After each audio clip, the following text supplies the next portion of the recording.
মানুষের পুনর্বাসন দিতে হবে। গঙ্গা ভাঙন প্রতিরোধ ও পুনর্বাসন ক্ষতিপূরণের দাবিতে মালদার রতুয়া ব্লকের বিলাইবাড়ি অঞ্চলের খাকচাবোনা গ্রাম থেকে শুরু হলো এক ঐতিহাসিক জাঠা। গঙ্গা ভাঙন প্রতিরোধ নাগরিক অ্যাকশন কমিটির উদ্যোগে এই জাঠায় যোগ দিলেন 50 জন স্থানীয় জাঠাযাত্রী ও প্রায় 250 জন গ্রামবাসী। এদিন তারা একযোগে আওয়াজ তুললেন, অবিলম্বে গঙ্গা ভাঙন রোধের বৈজ্ঞানিক পদ্ধতিতে স্থানীয় সমাধান করতে হবে, ভাঙনগ্রস্তদের পুনর্বাসন দিতে হবে এবং এ বড় খেবড়ো কাঁচা রাস্তা মেরামত করে পাকা রাস্তা করতে হবে। এছাড়াও ঝাড়খণ্ডের দখলে থাকা চরের জমি বাংলায় অন্তর্ভুক্ত করার দাবি জানান তারা। এই ঐতিহাসিক জাঠার শুভ উদ্বোধনে উপস্থিত ছিলেন বিপ্লব ভট্টাচার্য, খিদির বক্স, মোশেরেকুল আনোয়ার সহ অন্যান্য নেতারা। সকাল 9টায় বিলাইবাড়ি থেকে প্রায় 300 জনের বিশাল মিছিল মহানন্দা টোলার উদ্দেশ্যে রওনা হয়। সন্ধ্যায় গোবর্ধন টোলায় একটি সভা অনুষ্ঠিত হবে, জানান Biplab Bhattacharya. Bureau report, news prime times. আপনারা রতুয়ার বিলাইমারির থেকে আপনারা যে জাঠা কর্মসূচি চালু করেছেন, মানে কি উদ্দেশ্যে, কি বলবেন এই ব্যাপারে? আসলে এটা এখন সবাই জানে যে মালদা এবং মুর্শিদাবাদে এই ফারাক্কার কারণে গঙ্গাতে যে বিশাল ভাঙন হয়, সেই ভাঙনের জন্য এই রতুয়া থেকে আরম্ভ করে একদম শামশেরগঞ্জ অবধি মুর্শিদাবাদের এই পুরো প্রায় 140 কিলোমিটার এলাকা নদী তীরবর্তী যে মানুষ, পূর্ব প্রান্তে যারা পশ্চিমবঙ্গের মানুষ, তারা কিন্তু ক্ষতিগ্রস্ত হচ্ছে। বিঘার পর বিঘা জমি, মাইলের পর মাইল জমি চলে গেছে গঙ্গার পক্ষে। এবং যেখানটা আমরা দাঁড়িয়ে আছি আজকে, এই বিলাইমারি অঞ্চলটা, এই অঞ্চলটা 25 বছর আগে তৈরি হয়েছে, 20-25 বছর আগে এটা তৈরি হয়েছে। এর আগে এইটা 20-25 বছর আগে ভাঙতে ভাঙতে 10 কিলোমিটার গঙ্গা এদিকে সরে এসছে শুধু এই এলাকাটাতে, এবং কোথাও কোথাও দেখা যাবে গঙ্গা প্রায় 15 কিলোমিটার সরে এসছে। এই মানুষগুলো কোনো পুনর্বাসন পায় না। আজকে এমন একটা জায়গায় দাঁড়িয়ে আছে, একদিকে গঙ্গা, আরেকদিকে ফুলারের মাঝে কোশি, এই তিনটে নদী মিশে গিয়ে এই পুরো অঞ্চলটাই কিন্তু পুরোটাই নদীর জলে চলে যাবে। আজকে আপনাদের যে জাঠা কর্মসূচি মূলত কোন দাবি নিয়ে আপনারা এই আমরা দাবি করছি সেটা হচ্ছে অবিলম্বে ইউনিয়ন সরকারের তরফ থেকে এই যে বিপর্যয়, গঙ্গার যে বিপর্যয়, তাকে জাতীয় বিপর্যয় হিসেবে ঘোষণা করুন।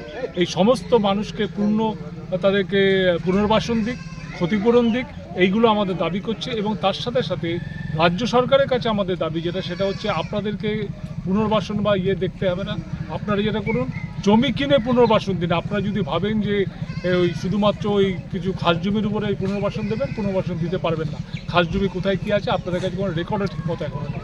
সেইটা আমরা চাইছি সেটা হচ্ছে কেন্দ্রীয় সরকার বা ইউনিয়ন সরকার তারা এইখানকার যে বাঁধের যে ব্যবস্থা বা এই ভাঙন রোধের যে ব্যবস্থা সেটা নিক, এবং পুনর্বাসন ক্ষতিপূরণের ব্যবস্থাটা রাজ্য সরকারের কাছে চাই। পরবর্তী পদক্ষেপ কি আপনাদের? পরবর্তী পদক্ষেপ আমরা আজকে তো এই জাঠা করছি, আমাদের তরফ থেকে চেষ্টা করা হচ্ছে মুখ্যমন্ত্রীর সাথে একটা অ্যাপয়েন্টমেন্ট নেওয়া। মুখ্যমন্ত্রীর সাথে আমরা তার কাছে গিয়ে এই কথাগুলো বলতে চাই যে প্রত্যেক বছর যে এই যে পুনর্বাসন বা ক্ষতিপূরণের নামে যে টাকা বা বাঁধ মেরামতের জন্য যে টাকা খরচা হয়, সেগুলো সমস্ত জলে যায়। মুখ্যমন্ত্রী নিজে বলেছেন, আমরা বলছি না, মুখ্যমন্ত্রী নিজে বলছেন জলের টাকা জলে চলে যাচ্ছে। সেই জায়গা থেকে আমাদের বক্তব্য সেটা হচ্ছে যে আর এই ধরনের চুরি চামড়া না করে মানুষের পুনর্বাসন সঠিকভাবে। আপনার নাম? আমার নাম বিপ্লব। আপনি? আমি জন আন্দোলন একজন করি। ধন্যবাদ। এই যে জাঠা কর্মসূচি শুরু করেছেন, কি কারণে, কি বলবেন? আজ 17ই ডিসেম্বর 2024 আমরা স্থায়ীভাবে গঙ্গা ভাঙন প্রতিরোধ, পুনর্বাসন, ক্ষতিপূরণ, চরের জমি অনলাইন রেকর্ড এবং মালদা জেলার সীমানা নির্ধারণ এবং সমস্ত ভাঙনগ্রস্ত মানুষের দাম বাংলা আবাস যোজনায় তোলার দাবিতে আমরা আজ 17ই ডিসেম্বর জাঠা কর্মসূচি শুরু করছি। আমাদের জাঠা কর্মসূচি রতুয়ার এই মহানন্দা বিলাইমারি থেকে শুরু হলো। এই কর্মসূচি আমরা চলে যাব এরপরে রতুয়া ব্লক হয়ে মানিকচক থেকে আমরা মথুরাপুর হয়ে ঢুকে যাব ভূতনিতে আমরা 17 তারিখ রাত্রি যাপন এবং সেখানে একটা বিশাল জনসভা হবে। এবং রাত্রি যাপনের পর 18 তারিখ আমরা ভূতনি থেকে বেরিয়ে যাব মানিকচকের ডোমহাট, রাজেন সিংয়ের বাগান হয়ে আমরা মথুরাপুর হয়ে বেরিয়ে যাব শোভানগর, মিল্কি, ভবানীপুরের উদ্দেশ্যে। এবং ভবানীপুরে সেদিন 18 তারিখ বিশাল একটা জনসভা হবে। এবং তারপরের দিন 19 তারিখ আমরা আবার গোপালপুর হয়ে ওই খাসখোল হয়ে আবার ইংলিশ বাজার হয়ে আমরা পৌঁছে যাব 19 তারিখ বীরনগরে, ফারাক্কার কাছাকাছি। এবং সেখানে একটা বিশাল জনসভা হবে। শেষ কবে হচ্ছে আপনাদের? 19 তারিখের পর 20 তারিখ সকালে আমরা সেখান থেকে বেরিয়ে রাজনগর, হামিদপুর, বীরনগর হয়ে মোথাবাড়ি হয়ে বাঙিটোলা, কাশিম বাজার হয়ে পঞ্চনন্দপুর হয়ে আবার কাশিম বাজারে আমরা 20 তারিখ আপনাদের মূল দাবি কি? 20 তারিখ আমরা একটা বিশাল জনসভার মাধ্যমে বলছি আপনাদের মূল দাবি কি? আমাদের মূল দাবি হচ্ছে স্থায়ীভাবে গঙ্গা ভাঙন রোধ, পুনর্বাসন, ক্ষতিপূরণ, চর সমস্যার সমাধান এবং সমস্ত মানুষের ভাঙনগ্রস্ত সমস্ত মানুষের বাংলা আবাস যোজনায় নাম তোলা এবং 12 নম্বর ধারাকে বাদ দিয়ে 11 নম্বর ধারাকে ফিরিয়ে আনা, এই হচ্ছে আমাদের মূল দাবি। এখনো পর্যন্ত মালদায় কোথাও স্থায়ীভাবে সেই মতো কিন্তু কাজ হয়নি, কি বলবেন? আজকে 6 দশকের অধিক কাল ধরে প্রতি বছর সরকার ভাঙন রোধে কোটি কোটি টাকা নষ্ট, লুট, ভাগাভাগি করছে। আমরা এর প্রচণ্ড বিরোধিতা করছি। সুনির্দিষ্ট পদ্ধতিতে বিজ্ঞানসম্মতভাবে স্থায়ী ভাঙন রোধের কথা বলছি এবং পুনর্বাসনের নামে আজ পর্যন্ত 60 বছর হলো টাকা বরাদ্দ হয়নি। আমরা পুনর্বাসনের নামে বাজেট করে টাকা বরাদ্দ করে প্রতি বছর যারা ভাঙবে তাদের কলোনির ব্যবস্থা করে দেওয়ার দাবি তুলছি। সাথে সাথে নদী ভাঙনকে জাতীয় বিপর্যয় হিসেবে চিহ্নিত করার দাবি করছি। পরবর্তী পদক্ষেপ কি?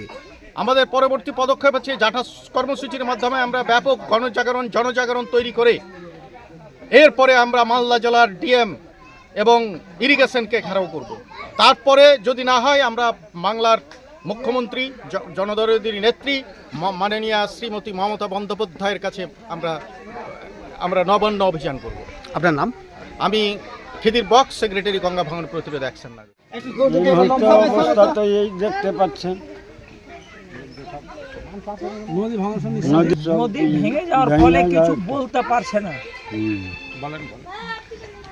বাড়ি ঘরের কি অবস্থা? বাড়ি ঘর ভেঙে চুরে পড়ে আছে, কি করবো আমরা অসহায় পড়ে আছি। নদীর পাড়ের কি কাজ হয়েছে এখানে? না, কাজ হয়নি। এই যে সব ঘরের ঘর দেখছি আপনাদের, ঘরেরই ঘরই তো। আপনারা কোনো আবাস যোজনার ঘর পাননি? না, পানি। আপনারা এখন কোথায় যাবেন এখান থেকে? এখন আমরা কোথায় যাব? এখন তো কোনো জমি জায়গা নাই, কেটে গেছে, এখানে এরকম অবস্থায় পড়ে আছি। আপনার নাম? আপনার নাম? আব্দুল ওয়াহাব। আপনার বাড়ি? বাড়ি খাঁচাবো না।